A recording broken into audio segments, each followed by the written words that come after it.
Ah, je pense que ça marche.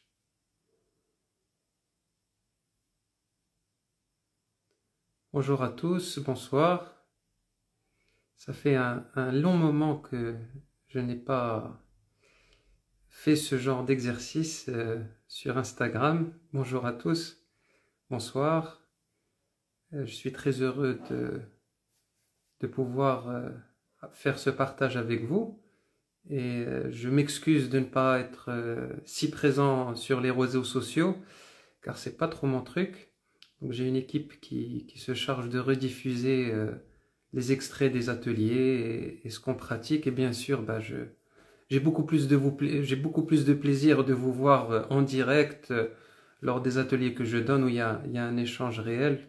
Mais aussi c'est un énorme plaisir aussi de pouvoir vous rejoindre durant ce mois sacré, ce mois particulier.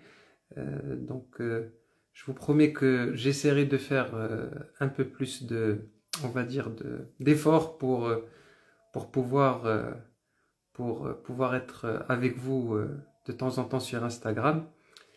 Donc, avant de démarrer cette vidéo, j'aimerais vous remercier d'abord parce que notre communauté a grandi de façon exponentielle grâce à, je sais pas, à la grâce divine, à, on va dire à la vie. On a eu un intérêt international aujourd'hui au travail qu'on fait et on compte beaucoup maintenant de centaines de milliers on va dire de j'aime pas le mot mais de followers, mais j'aime pas beaucoup ce mot. Je dirais plus des sympathisants que des followers parce que c'est pas génial. On a aujourd'hui des sympathisants un peu partout en France. Donc bonjour la France pour ceux qui sont en France. Bonjour la Belgique pour ceux qui sont en Belgique. Bonjour aussi en Irlande. On a reçu des gens d'Irlande la dernière fois, d'Allemagne, du Moyen-Orient, même des États-Unis. Je vois New York. Donc je suis très heureux que cette communauté grandisse, cette communauté de cœur, cette communauté d'âme. Et du coup, écoutez, j'aimerais vous annoncer aujourd'hui quelque chose de particulier qui est tout récent.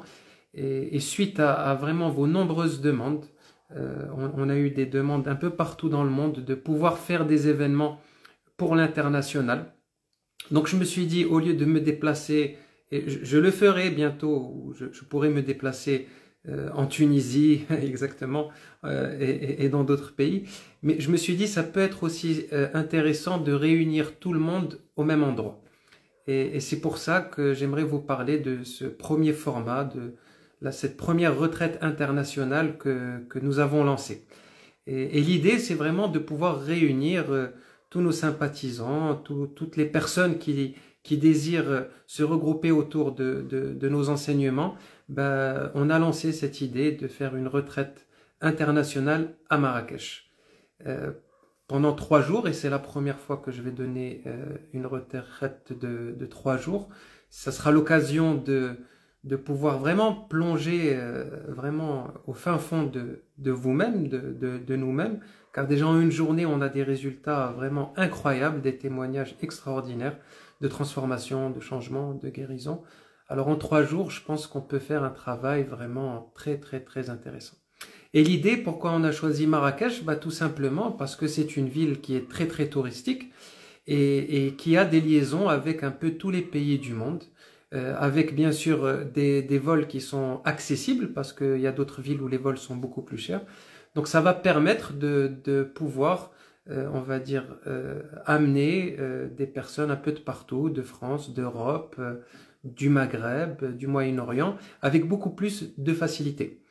Donc j'aimerais vraiment vous l'annoncer aujourd'hui et vous inviter à nous rejoindre pour cet événement.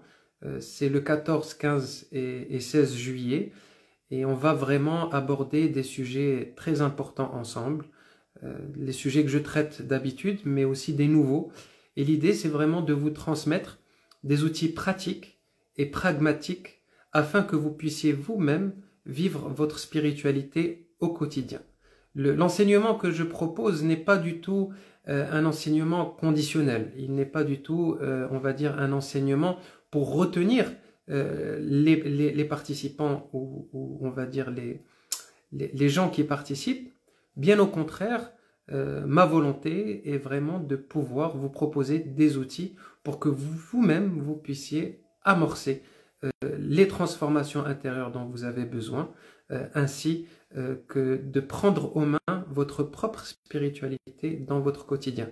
Et c'est ça le plus beau cadeau pour moi, c'est quand je vois des personnes qui viennent qu'une seule fois, pas besoin de venir 10 fois. Si elles viennent une fois et qu'elles font le travail et que ça marche, ben moi je suis le plus heureux du monde, ça marche. J'ai pas besoin que les personnes viennent et reviennent. Bien sûr, ça me fait toujours très plaisir, mais c'est pour vous dire que voilà, l'essence de ce que je propose, c'est vraiment de pouvoir proposer à mes élèves, à mes participants, de devenir leur propre maître, de devenir complètement indépendants. Et pour cela, bah, c'est partager des clés. Mais pas seulement des clés, mais aussi des prises de conscience. C'est ça qui est le plus important, finalement. Parce que nous avons tous cette intelligence divine, unique, qui nous habite. Nous sommes tous pareils. Nous avons tous cette lumière à l'intérieur de nous. Il faut tout simplement pouvoir taper dedans. Et pour taper dedans, il faut prendre du recul. Et trop souvent, dans notre société moderne, bah, nous n'avons pas l'occasion, ni l'opportunité, ni les moyens de prendre ce recul-là. Le monde nous avale, le monde marche à l'intérieur de nous, et nous ne marchons plus sur le monde ou sur la terre. Nous nous faisons complètement embrigader dans le système, et du coup, bah, on n'a plus l'occasion de prendre ce recul qui est tant important. Alors pour ceux qui me suivent, vous pouvez ressentir dans les vidéos qu'on partage et tout le reste que voilà, les choses sur lesquelles j'insiste, c'est vraiment ce recul, hein, le fait de changer de référentiel pour tout simplement voir les choses d'une façon plus large. C'est ça le plus important, c'est de pouvoir prendre ce recul et de pouvoir soi-même arriver aux bonnes conclusions. Bien sûr, moi je suis là pour proposer, mais le plus important c'est que vous-même, vous y arrivez. C'est ça qui est important. Donc, juste pour terminer là-dessus, bah, pour cette retraite, voilà, on a une équipe très sympathique, Mehdi et Sadia, qui s'occupent de tout. Donc, il faut juste les contacter, ils seront très heureux de vous guider avec voilà, toute l'aide qu'il faut pour pouvoir organiser votre voyage. Et vraiment, je pense que avec toutes ces belles âmes qui vont venir un peu de partout, d'Europe, du Moyen-Orient, d'Afrique du Nord, ça sera, et du Maroc bien sûr, qui est notre terre natale, avec tous nos élèves marocains, je pense que ça va être, on va dire, un moment vraiment exceptionnel, où finalement c'est les retrouvailles, c'est souvent je vois que ce sont des âmes qui sont animées par ce même désir de cheminement, ce désir de transformation. Et du coup, c'est ça qui nous lie, et quand on se retrouve ensemble, bah, ça crée une sorte de vortex positif qui nous permet hein, d'avancer plus vite dans notre processus de transformation. Donc voilà, ça c'était pour mon annonce, je peux maintenant répondre à vos questions. J'en ai déjà vu beaucoup, donc je vois qu'il y a beaucoup de personnes qui sont motivés, avec un tagine zitoun, effectivement.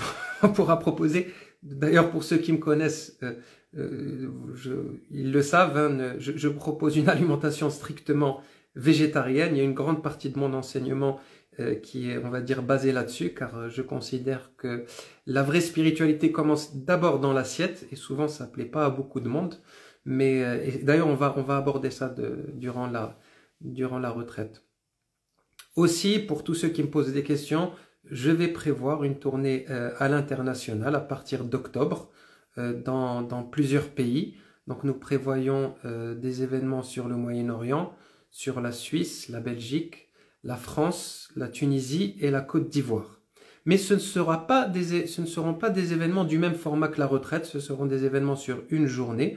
Et puis cette retraite, l'idée, ça sera pour moi, ça sera de pouvoir l'offrir 2 fois par an, afin de regrouper un peu tous nos sympathisants à l'international de façon, on va dire, régulière. Donc oui, j'ai une question à vous végétariens. Je suis végétalien depuis non végétarien, Je suis végétalien, c'est-à-dire que je ne mange que des produits d'origine végétale depuis maintenant plus de 10 ans.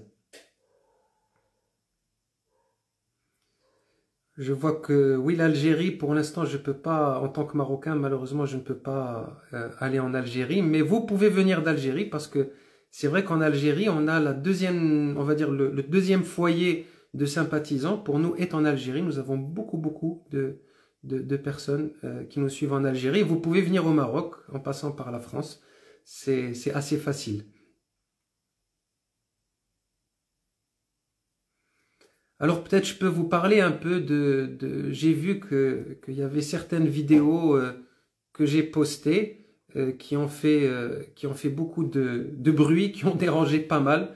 Alors c'est rigolo parce que il y a une vidéo que j'ai juste titrée "Le lait est dangereux pour la santé" et je me suis retrouvé avec des milliers de commentaires qui me tapaient dessus. Comment ai-je pu oser dire que le lait sacré de la vache pouvait être mauvais pour la santé?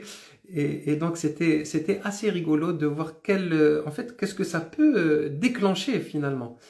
C'est un sujet qui est très fortement inscrit et qui touche les gens.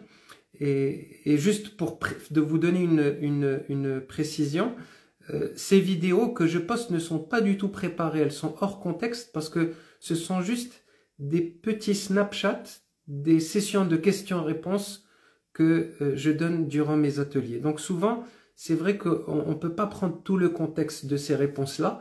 Et quand on découpe un format d'1 minute ou 1 minute 30, parce que vous n'avez pas beaucoup le temps, et malheureusement Instagram, c'est le monde de la vie rapide, donc on ne peut pas rester 15 minutes sur une vidéo. Donc il faut bien raccourcir et faire des formats d'1 minute 30.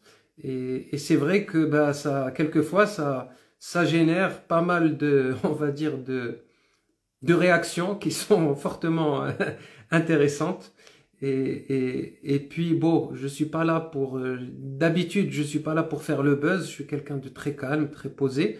Mais j'ai vu que quelquefois, dès qu'on touche, et surtout sur les sujets alimentaires, il y avait une sorte d'enflammement sur les réseaux sociaux qui était vraiment assez incroyable. Alors j'ai encore beaucoup de questions sur la retraite. Écoutez, les prix sont sur la page, sur Facebook, Instagram, je crois qu'on est sur TikTok maintenant, YouTube, donc il faut aller sur le lien. Je crois que c'est autour de 450 € ou 4500 dirhams pour les 3 jours. Donc vous avez tous les détails et mon équipe est là pour répondre à toutes vos questions. Donc sinon j'ai une question, est-ce que je suis soufi? C'est une question qui revient souvent. On va dire, j'ai été influencé par le soufisme, mais je ne me considère pas soufi du tout. Aujourd'hui, je me considère citoyen planétaire, et je dirais même plus, citoyen galactique, citoyen de l'univers, parce que la Terre appartient à l'univers. Et je pense qu'aujourd'hui, il est essentiel que l'humanité sorte de tous ces paradigmes d'appartenance, qui sont très conservateurs, qui sont très, on va dire, renfermateurs, qui sont très limitants, et qu'on a une sorte d'obligation de s'ouvrir. De s'ouvrir d'abord au niveau de notre conscience terrestre, c'est-à-dire de prendre conscience que nous n'appartenons plus réellement à un territoire, à une géographie, à une culture, mais que nous appartenons d'abord à la Terre. Et donc je dirais d'abord que je suis terrien, et que toutes les cultures de la Terre, toutes les traditions mystiques de la Terre, tous les enseignements me touchent autant que le soufisme. Même si le soufisme m'a bercé et que j'ai eu la chance, si vous voulez, d'avoir un enseignement, on va dire, soufi très développé. Mais aujourd'hui, je ne peux pas vous dire que j'appartiens à ce mouvement-là.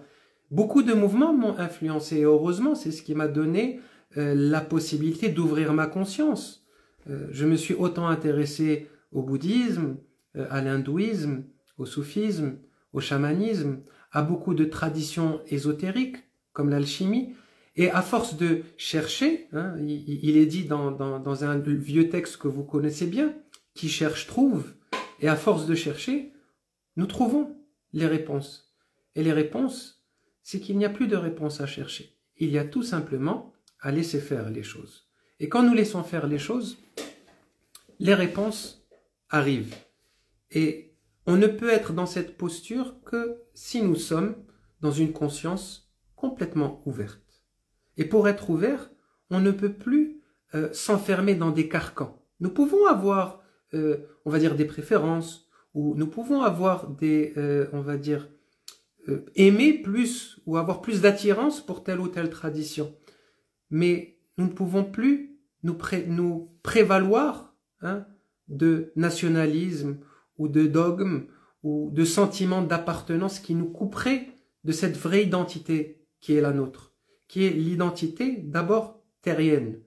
Donc je le dis souvent dans mes ateliers que depuis pas longtemps, l'être humain a conscience, depuis qu'on a pu prendre en photo la planète Terre et que nous la voyons, nous avons pris conscience que nous habitions tous sur le même vaisseau galactique. C'est ça la réalité. Il n'y a pas de frontières. Tout ce qu'il y a, c'est une planète sphérique qui est habitée par des consciences multiples et qui voyage tel un vaisseau spatial dans le fin fond de l'univers. Alors, en même temps que nous sommes terriens, nous sommes aussi empreints des énergies de l'univers dans lequel nous voyageons. Et ça, c'est, si vous voulez, pour moi, c'est un niveau de conscience qu'il est essentiel d'atteindre de façon collective, afin que la conscience humaine puisse évoluer sur Terre. Alors on me dit, que pensez-vous de la clairvoyance?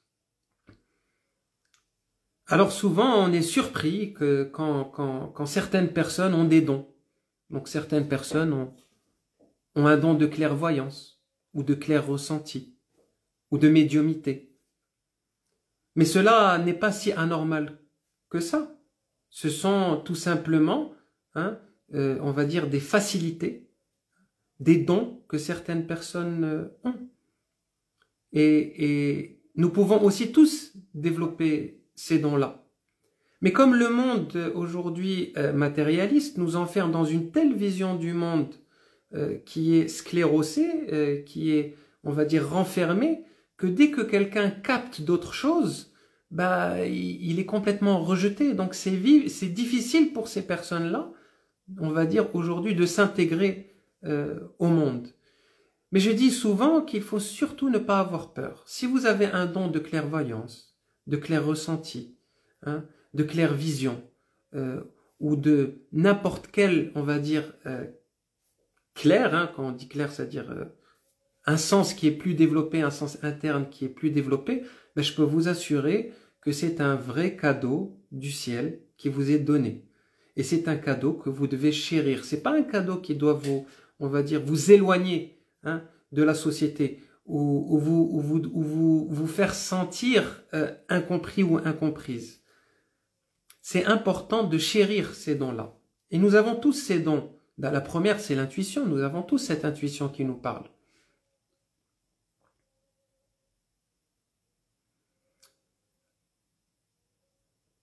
Alors, parlez-nous de la transition vers la 5e dimension. Ouais, ça, c'est un très très grand sujet. Je ne sais pas si tout le monde est prêt, on va dire, pour parler de ce sujet-là. Mais disons que sur chaque plan d'incarnation, sur chaque plan terrestre, donc il faut comprendre qu'il y a de la vie quelque part à l'infini dans l'univers, sur beaucoup de planètes. Et si on prend la planète Terre, aujourd'hui, il y a une prédominance, on va dire que notre conscience humaine est coincée dans la 3e dimension. C'est la dimension dans laquelle vous me voyez maintenant. Mais il faut savoir qu'il y a plusieurs dimensions qui existent en parallèle de cette dimension-là. Beaucoup de personnes pensent que, par exemple, sur Vénus, il y a des êtres qui sont beaucoup plus évolués que nous, qui vivent sur la 5e dimension, qui sont arrivés, en fait, qui ont fait une transition de leur corps matériel vers un corps physique lumineux, et qui sont montés en 5e dimension.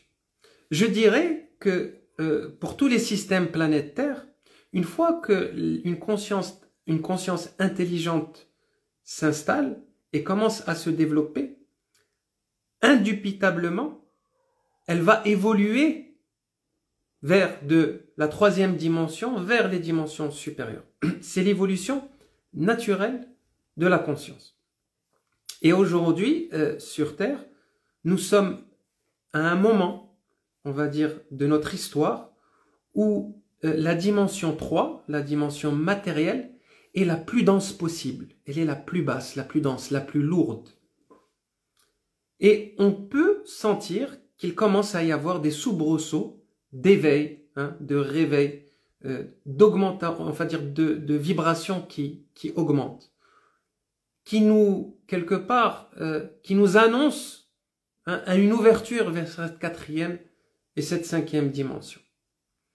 Et ça serait quoi la cinquième dimension? Ça serait tout simplement une dimension où l'être humain se libérerait de toute sa conscience égotique et habiterait quelque part on va dire, un corps beaucoup plus léger, physique et lumineux, on va dire, dans une dimension bien plus élevée et bien plus intéressante.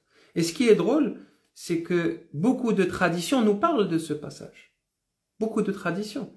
Si on prend la tradition musulmane, il y a un hadith qui parle de alamat akhir sa'a, donc les temps, les signes de la fin du temps, et il est dit qu'à un moment précis de l'histoire humaine, il y a une sorte de vent, d'un vent divin qui allait sauver les âmes éveillées pour les faire monter en conscience sur une autre dimension. On retrouve ce genre de langage.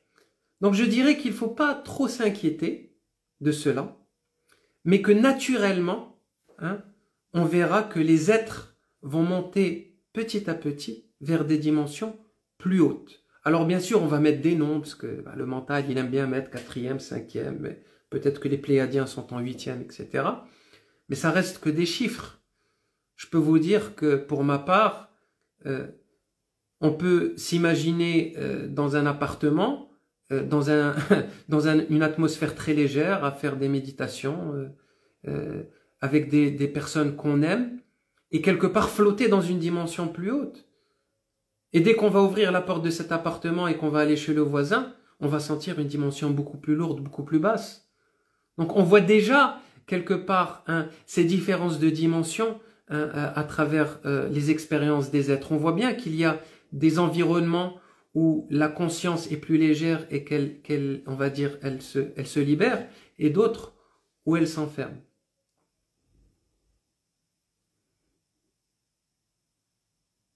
Alors, on me parle beaucoup de dimensions, les anges, oui, sûrement, ils sont en 12e, en 13e, et vous savez, la beauté de tout ça, c'est infini. On ne peut pas dire on va s'arrêter à une 12e ou une 13e dimension. Il y a la seule conclusion à laquelle je suis arrivé dans ma vie, c'est l'infini. C'est que, tout simplement, là où on porte le regard de l'évolution, on ne peut concevoir que l'infini. Donc on peut imaginer que la conscience se développe, une conscience individuelle va arriver. Regardez aujourd'hui par exemple, quand même, je vous demande de vous arrêter un moment. C'est quand même extraordinaire qu'on puisse s'arrêter aujourd'hui et être témoin de cette création, de la physique quantique, de pouvoir observer les atomes, de pouvoir observer les cellules, leurs intelligences, nos corps qui évoluent, nos sens qui sont notre interface avec la vie, et de pouvoir lever vers le ciel et de remonter l'histoire de l'univers et d'être conscience de cet infini qui nous entoure. Je ne sais pas si vous arrivez à réaliser, on va dire, ce cadeau-là, ce cadeau de la conscience qui nous est donné aujourd'hui. Je pense que nous sommes peut-être dans une des positions les plus intéressantes dans l'évolution de la conscience. Parce qu'on peut s'arrêter et observer tout cela. Observer cet infiniment haut, cet infiniment bas, cette infinité de possibilités de dimensions, cette infinité de possibilités d'incarnation, et d'être là dans la conscience. C'est peut-être le plus beau cadeau qui nous est donné aujourd'hui. Mais nous le saccageons. Nous sommes tellement on va dire, omnibulés par nos désirs, par notre mental, qui est toujours là à nous faire croire beaucoup de choses. Et nous avons complètement perdu cette faculté juste de contempler la réalité dans laquelle on est. Et cette réalité est extraordinaire. Hein. Cette place de l'être humain aujourd'hui, elle est extraordinaire. D'ailleurs, je peux vous dire que, c'est mon intuition qui s'exprime ici, hein, que beaucoup d'âmes de plein de dimensions et de systèmes planétaires différents, aujourd'hui, font la queue pour s'incarner sur Terre. Il y a une sorte de goulot d'étranglement, parce que ce qui se passe aujourd'hui sur Terre est extraordinaire. Ce qui se passe aujourd'hui, on est dans l'extrême dualité, l'extrême possibilité des opposés. Comme elle dit cette dame, vibrer l'amour au lieu de la peur, on a la possibilité autant d'être dans la peur à l'extrême que dans l'amour inconditionnel le plus pur. Donc nous avons aujourd'hui une possibilité inouïe d'expérimenter la vie dans notre conscience actuelle.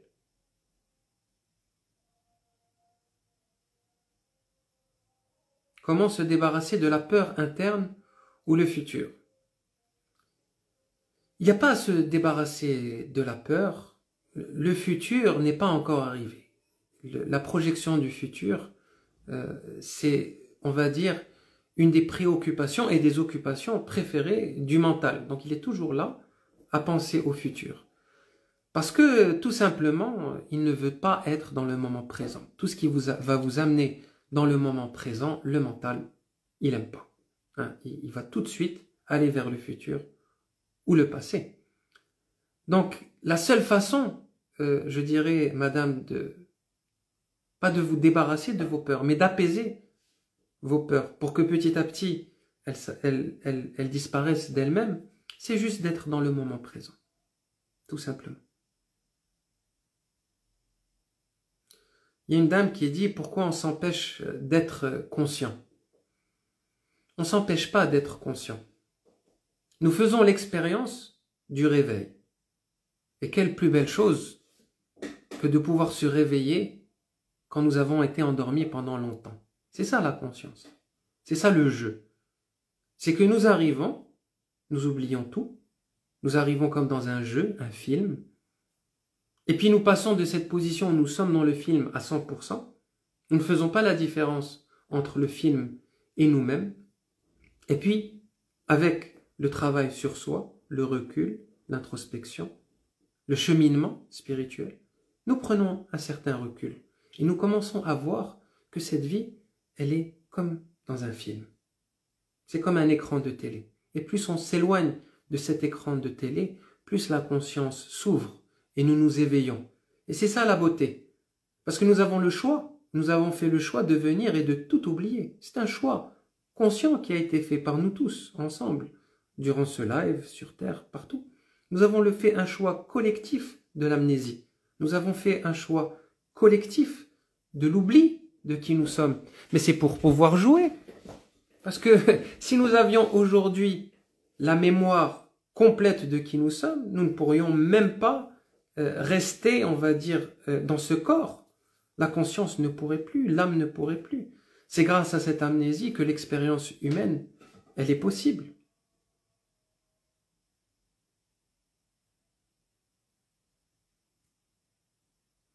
Oui, on me dit sortir de la matrice. Sortir de la matrice et puis aussi remercier la matrice, je dirais, parce que c'est grâce à la matrice que nous prenons conscience. Donc elle joue son rôle, comme l'ombre joue son rôle, comme les petits tyrans de nos vies jouent leur rôle.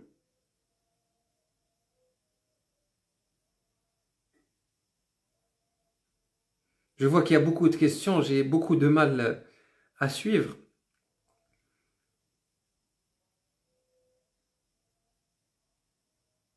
Ah, il y a quelqu'un qui me dit que j'ai une bonne tête de gourou et un discours manipulateur. Ah, ça c'est très sympa. Ben, chère Madame Camille, je ne suis pas un gourou et je ne cherche à manipuler personne, mais bon, si vous pensez que je manipule, comme je l'ai dit au tout départ, la seule chose qui m'anime, c'est de partager des points de vue. c'est de pouvoir partager d'autres référentiels, d'autres façons de voir le monde afin d'ouvrir la conscience. Et en cela, il n'y a aucune manipulation.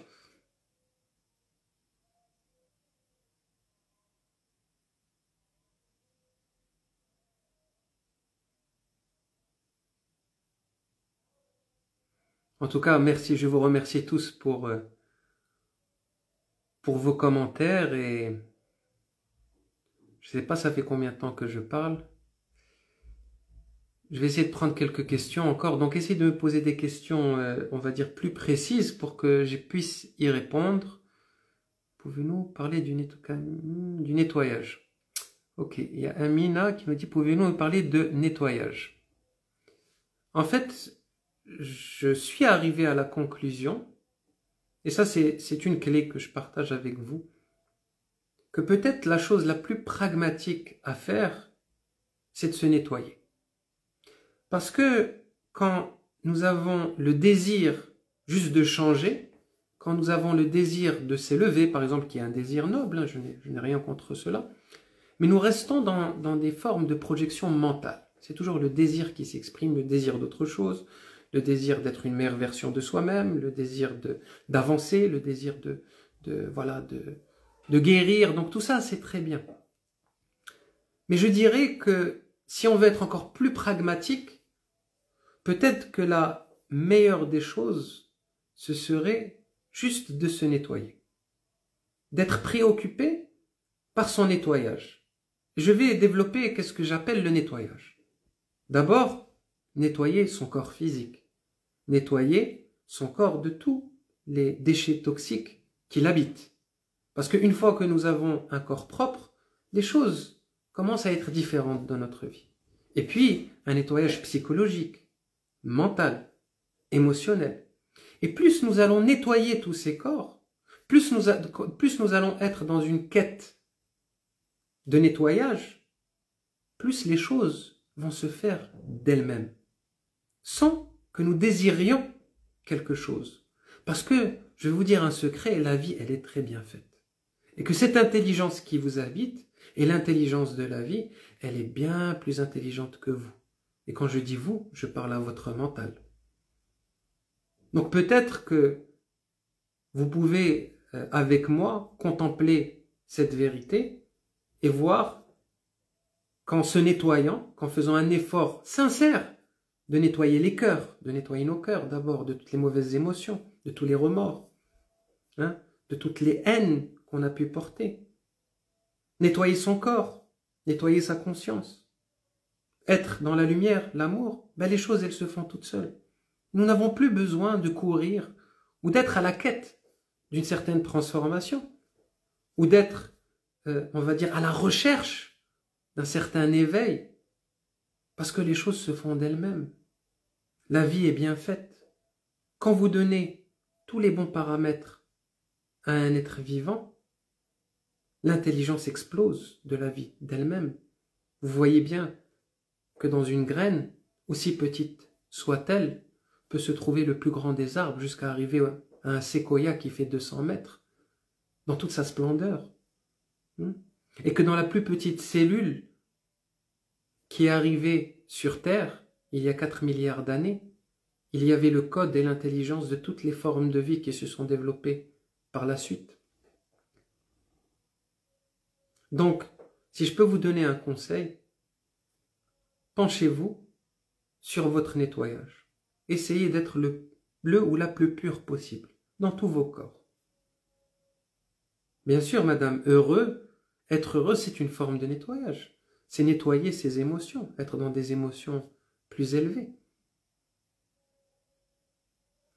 Pensez-vous que les religions soient une création des hommes? C'est une question très délicate. Pour ma part, je suis arrivé en étudiant parce que j'ai eu une passion très très jeune des religions. J'ai baigné dans une famille qui m'a permis d'avoir un éveil très précoce et depuis l'âge de 6-7 ans, je me suis intéressé vraiment à l'histoire des religions, à la théologie, à l'évolution des religions à travers les civilisations. C'est un sujet qui m'a passionné. J'en ai fait d'ailleurs des études, parce que j'ai fait une forme de doctorat comparative, une étude comparative entre le soufisme et le bouddhisme Theravada. Et je suis arrivé à cette conclusion. C'est que les religions, quelque part, ont été construites autour de l'inspiration de certains hommes.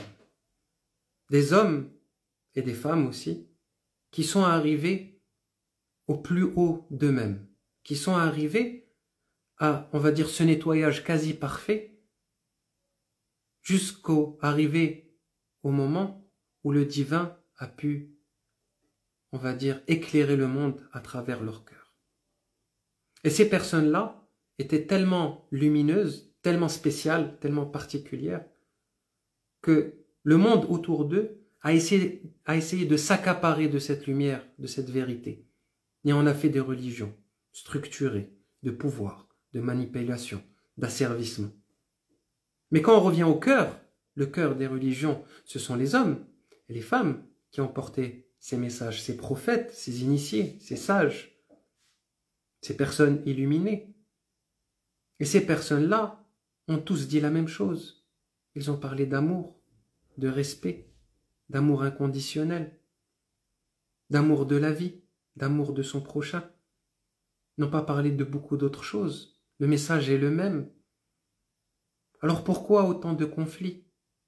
Si nous étions vraiment évolués et intelligents, pourquoi nous serions-nous battus pendant autant de siècles en utilisant les religions comme porte-étendard? C'est bien dommage, c'est bien triste. Et pourtant nous l'avons fait. Alors aujourd'hui nous devons comprendre cela. Nous devons observer cela. Et revenir à l'enseignement premier, qui est l'amour tout simplement, qui est l'ouverture. Et c'est ce que ces guides extraordinaires nous ont enseigné. C'est l'effacement de l'ego pour laisser juste la lumière divine, l'âme, être ce qu'elle est, sans interférence.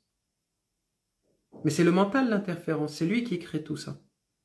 Alors quand vous prenez un être comme Jésus, Sidna Isa, qui est, on va dire, peut-être l'âme qui atteint le plus grand seuil de pureté au niveau de la conscience humaine, jusqu'à arriver à la conscience christique, comment avons-nous pu, en tant qu'humanité, mener tant de guerres et mener tant de campagnes d'asservissement et de colonisation en utilisant ce message-là? C'est vraiment, on va dire, alarmant. Donc c'est ça un peu on va dire mon point de vue. Mon point de vue, c'est que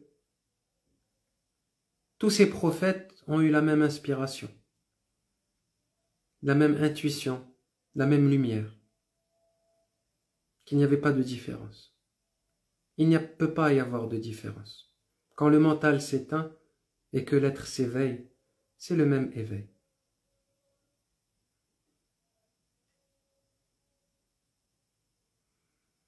Oumeima nous pose la question: comment nous pouvons nettoyer nos énergies? Question très pratique. Alors comme vous pouvez le constater, on va changer de sujet. Nous sommes pollués par extrêmement de choses dans ce monde moderne.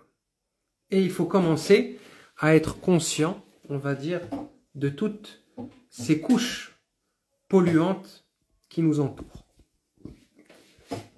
La première, et c'est on va dire, la plus omniprésente aujourd'hui, ce sont les pollutions électromagnétiques. Car nous sommes passés aujourd'hui à des fréquences vibratoires à cause de ce téléphone avec lequel je vous parle, qui sont à 3, 4, 5 millions de Hertz et qui sont une source de très très grande pollution.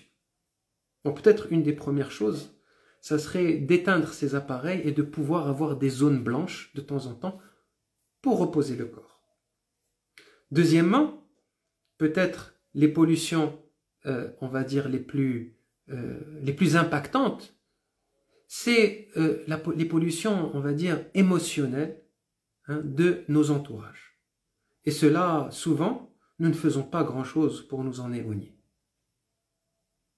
Car nous nous retrouvons dans des écosystèmes où il y a beaucoup d'énergie négative, de l'énergie humaine, et nous la prenons en pleine figure, sans rien y faire. Et là, je pense qu'il y a un sérieux travail à accomplir dans ce sens. Il faut, au maximum, se libérer, s'éloigner de toutes les énergies négatives générées par les autres êtres humains, afin de pouvoir amorcer un processus de purification et de transformation. Troisièmement, je dirais que les polluants peut-être les plus, on va dire, impactants, ce sont les polluants que nous mettons dans notre bouche aussi. Donc à travers toute la nourriture toxique et polluée de façon volontaire pour ne pas permettre à notre conscience de s'éveiller. Donc ça aussi, il est très très important de faire un travail là-dessus et de sélectionner, hein, ce que nous mettons à l'intérieur de nous. Et puis il y a aussi une pollution atmosphérique. Le fait de vivre en ville, hein, d'être entouré aussi d'air malsain, sur le long terme, ça ne fait pas du bien. Donc quand vous combinez tout ça ensemble, c'est sûr que il y a beaucoup de changements à faire. Donc il y a une maman qui nous dit comment protéger nos enfants. Moi-même, j'ai un fils de 11 ans, je crois qu'il regarde d'ailleurs cela. Oui, salut mon fils. Écoutez, il faut les conseiller, il faut les accompagner, mais il est très dur aujourd'hui de on va dire, les éloigner complètement du monde, les retirer. C'est compliqué. Donc il faut peut-être commencer à leur donner les outils pour que d'eux-mêmes, ils puissent faire leur propre choix. C'est ça qui est important. C'est de donner les outils à nos enfants, d'avoir une conscience évoluée, de pouvoir prendre conscience, pour ne pas rester dans l'ignorance. On ne peut pas leur obliger, on va dire sans qu'ils posent de questions, hein, de pratiquer telle ou telle forme de religion ou telle forme de pratique ou de pensée. Mais il faut leur donner les outils pour qu'eux-mêmes puissent arriver aux bonnes conclusions pour eux. Et puis je dirais, ce qui est le plus difficile pour un parent, c'est d'accepter que cette conscience est aussi une conscience indépendante et libre. Et ça, c'est dur dans nos sociétés, encore plus dans nos sociétés maghrébines, où les mamans, on garde, on va dire, une attache très très forte avec l'enfant. Mais il ne faut pas oublier que ces enfants-là, ce sont des consciences comme vous et moi, qui sont indépendantes, qui ont fait leur choix d'incarnation, qui sont venir vivre leur vie. Le plus beau cadeau que nous pouvons leur faire, c'est d'être tout simplement dans le respect, dans l'amour de leur chemin, de leur liberté, dans cet accompagnement, sans leur transmettre nos peurs, sans leur transmettre, on va dire, nos inquiétudes et nos angoisses. C'est ça le plus dur.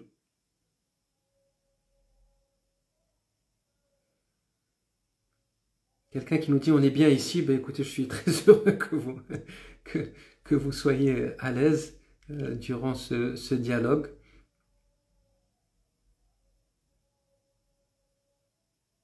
Mais c'est vrai que les enfants, c'est un très grand sujet. Puis je peux vous partager aussi une conclusion à laquelle je suis arrivé en méditant sur la vie. Bon, j'ai passé une grande partie de ma propre vie à méditer sur la vie qu'il y avait autour de moi. Et je suis arrivé à cette conclusion sur l'éducation et les enfants. Elle est la suivante. Je pense que pour que le monde puisse changer pour un meilleur, une des choses primordiales à faire, ce serait d'avoir un diplôme très particulier pour devenir parent. Une éducation à la parentalité. Une éducation à devenir un percepteur d'enfants. Et que seules les personnes qui arriveraient, on va dire, à un certain niveau de clarté, de contrôle, d'observance d'eux-mêmes, de conscience, auraient le droit d'avoir des enfants. Si on faisait cela, en 1-2 générations, le monde changerait complètement. Regardez comment nous traitons la vie aujourd'hui. Quand un enfant arrive, on le brutalise. On lui tape les fesses. Et puis on lui injecte un vaccin directement. Bonjour. Bonjour à la vie. Et puis, bien plus tard, lors de la sortie, que faisons-nous? Nous n'avons plus aucun respect pour nos anciens. Et nous les cloisonnons dans des maisons de retraite où ils dépérissent. C'est ça la société dans laquelle nous vivons aujourd'hui. Et nous ne faisons pas grand-chose pour changer cela. Vous comprenez? Si nous avions conscience de c'est quoi porter la vie, c'est quoi avoir la responsabilité d'être parents, et que nous nous formions à cela, le monde changerait. Parce que finalement, on le voit bien, les liens karmiques de peur ancestrale, la chaîne ininterrompue de la peur de manquer, se transmet depuis l'aube de l'humanité jusqu'à aujourd'hui, sans coupure. Et malgré que nous soyons technologiquement avancés, au niveau de notre être profond, nous sommes toujours au même niveau, dans une peur totale de manquer de tout, sans aucune confiance dans la vie et dans notre Créateur.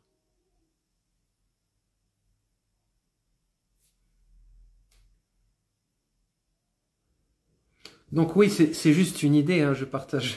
Ça serait, effectivement, ça serait tout un chantier de mettre en place cela, mais je ne pense pas qu'on y soit encore.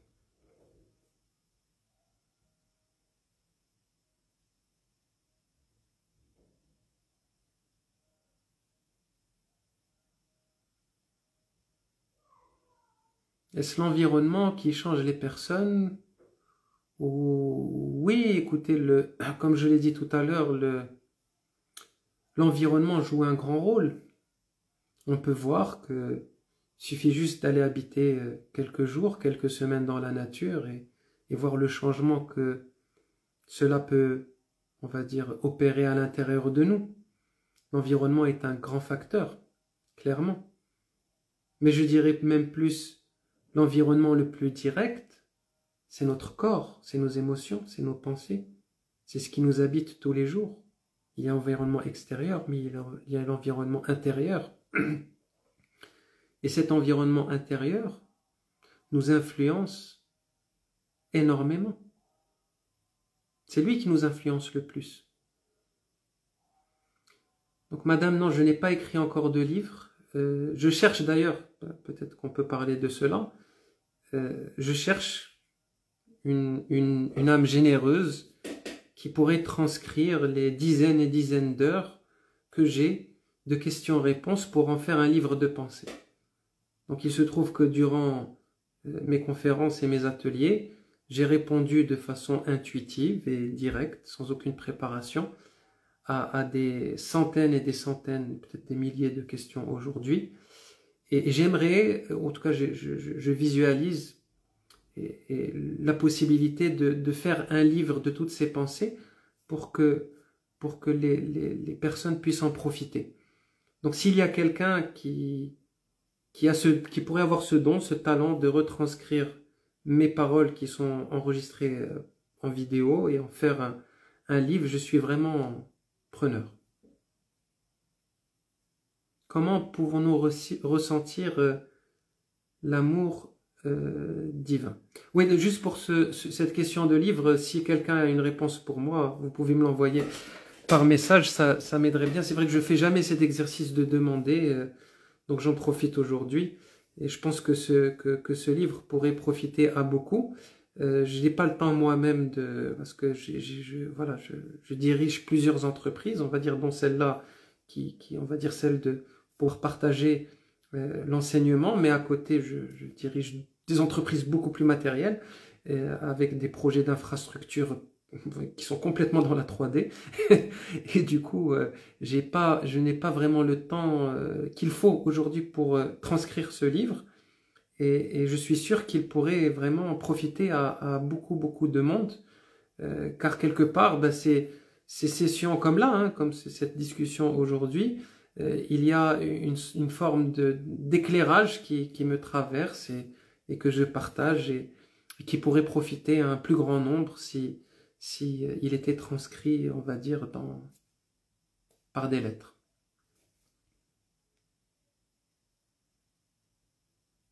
Donc voilà, vous pouvez m'écrire sur Instagram ou sur les autres réseaux sociaux si vous avez des idées. Alors, comment pouvoir cicatriser certaines blessures? Ça, c'est une question très intéressante, on va dire très pragmatique. Ben, je dirais d'abord, arrêtons-nous sur ce qui se passe quand nous sommes blessés physiquement. Donc, si je me blesse physiquement, donc disons que voilà, je vais m'ouvrir avec un couteau, on va dire que le corps est bien fait et qu'il y a un processus de cicatrisation. Vous êtes d'accord? Je ne vous apprends rien du tout, c'est quelque chose qu'on peut témoigner sur nous-mêmes depuis très longtemps. Qu'est-ce qui se passe si nous ne laissons pas la cicatrice, on va dire, se faire? Et que chaque jour, nous viendrons, par exemple, recouper et remettre un petit coup de couteau sur la plaie. Ben, la cicatrice ne pourra pas prendre, et peut-être que même que cette blessure deviendra plus grave. Ben, c'est un peu la même chose avec, on va dire, les maux que nous avons à l'intérieur. Très souvent, nous sommes très pressés. Nous sommes pressés de guérir. Nous ne laissons pas le temps aux cicatrices de se faire. Et les processus de guérison ont leur propre rythme. Nous devons respecter ces rythmes-là. Et cela, c'est le plus dur pour nous. Car nous voulons toujours aller très vite, guérir vite, se transformer vite, y arriver vite. Le plus dur, c'est de respecter les rythmes. Nous avons tous souffert de traumas, de blessures, de maux qui nous ont formés quelque part, qui nous ont conditionnés.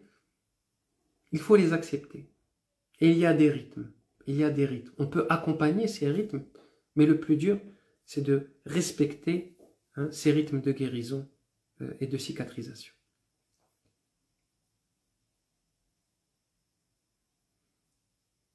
Donc je vais répondre à 2-3 questions. Oui madame, l'acceptation est le remède à nos blessures. Oui, tout à fait, ça fait partie on va dire, des premières clés.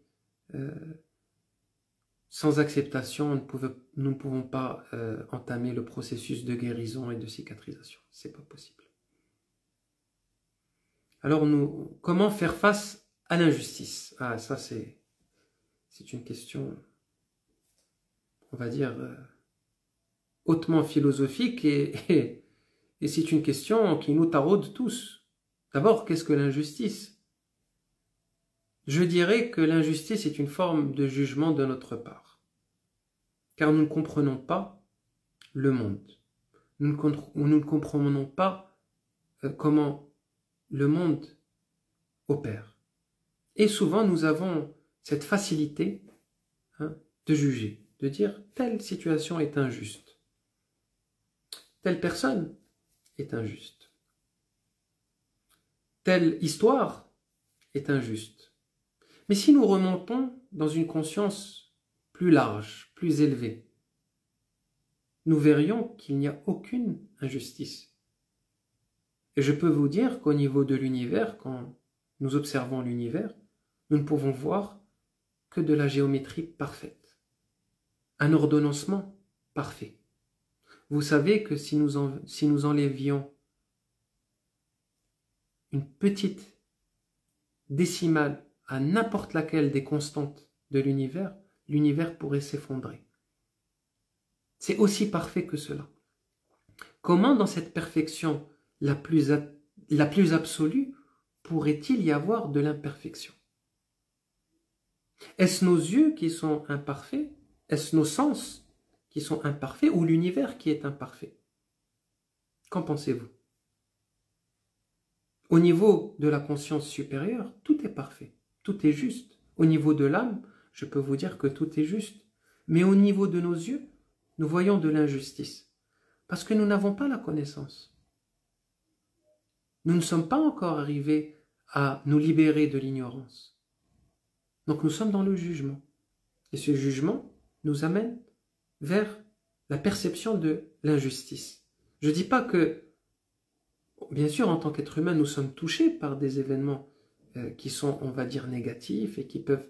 Mais dans l'absolu, nous n'avons pas la grande image pour comprendre pourquoi ces événements se déroulent, quels sont leurs objectifs.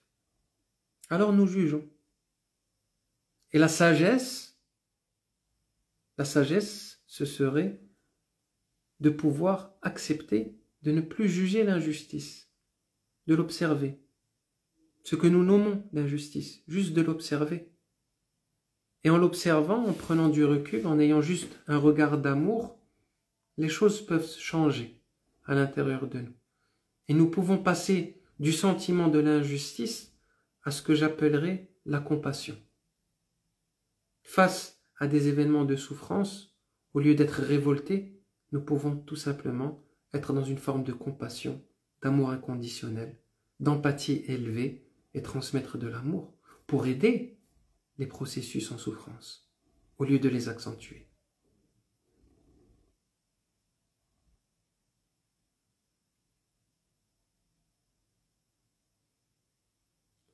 Donc je vais prendre une dernière question. Je vois qu'il y en a beaucoup. Hein. Cette vie n'est qu'une étape pour l'autre vie éternelle. Oui, écoutez, la vie est éternelle. C'est clair que on voit ni début ni fin. Donc, comme je vous ai dit, c'est une des seules choses de laquelle nous pouvons témoigner. Peut-être une belle conclusion. L'amour est la clé de tout au final. Oui, peut-être que nous pourrions résumer toute la spiritualité à cette simple phrase, mais cette simple phrase qui est tellement lourde de sens. Parce que qu'est-ce que l'amour?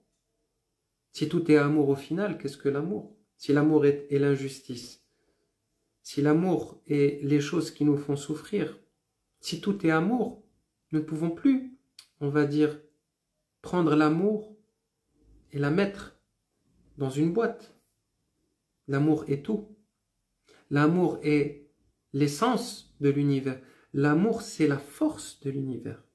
C'est ce qui permet à la vie d'exister, de se projeter, de se transformer. C'est beaucoup plus évolué que ce que nous pensons, cette force qui est l'amour. Donc oui, se laisser habiter par cette force originelle est la plus belle façon de cheminer dans cette vie. Et c'est la plus belle façon de devenir un canal le plus parfait possible qui va permettre tout simplement à cet amour-là d'être canalisé et d'être partagé. Mais cet amour, il n'attend rien. Cet amour, il n'est pas conditionnel. Cet amour, il ne cherche rien. Il irradie de lui-même. C'est ça le vrai amour.